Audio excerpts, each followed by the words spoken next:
ఈరోజు మా ఇంట్లో బ్రేక్ఫాస్ట్ వచ్చేసి రెడ్ రైస్తో చేసిన ఆవిరి కుడుము.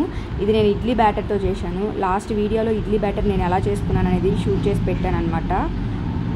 ఈరోజు వచ్చేసి దాంతోనే ఆవిరి కుడుము చేశాను. ఇంకా బ్లాక్ వీట్తో పూరీలు చేశాను, చాలా బాగా వచ్చాయి. బ్లాక్ వీట్ అనేది హెల్త్కి చాలా మంచిది కంపేర్ టు రెగ్యులర్ వీట్ అనమాట. రెగ్యులర్ వీట్లో మనకి గ్లూటెన్ ఉంటుంది, ఇది గ్లూటెన్ ఫ్రీ అనమాట బ్లాక్ వీట్ అనేది. ఇంకా దీనికి విటమిన్స్ కూడా చాలా ఉంటాయి, విటమిన్స్, ప్రోటీన్స్, ఐరన్, మెగ్నీషియం, ఇలా చాలా హెల్త్ బెనిఫిట్స్ ఉంటాయి. దీంట్లోకి కాంబినేషన్ నేను ఆలు ఎగ్ కర్రీ చేశాను. ఆఫ్టర్నూన్ కూడా సరిపోతుందని, ఎందుకంటే నేను షాప్కి వచ్చేయాలి కదా, నాకు టైం అయిపోతుంది. అందుకే రెండింటికి సరిపోతుంది అనేసి ఆ కర్రీ చేసేసాను. బ్లాక్ వీట్ ఆలు కర్రీ కూడా చాలా బాగుంటుంది, ట్రై చేయండి ఒకసారి. మీకు బ్లాక్ వీట్ ఎక్కడైనా అవైలబిలిటీలో ఉంటే తీసుకొని ఒకసారి పూరి, చపాతి, నార్మల్ వీట్ ఎలా చేసుకుంటామో అలా చేసుకోవచ్చు. Try it for once.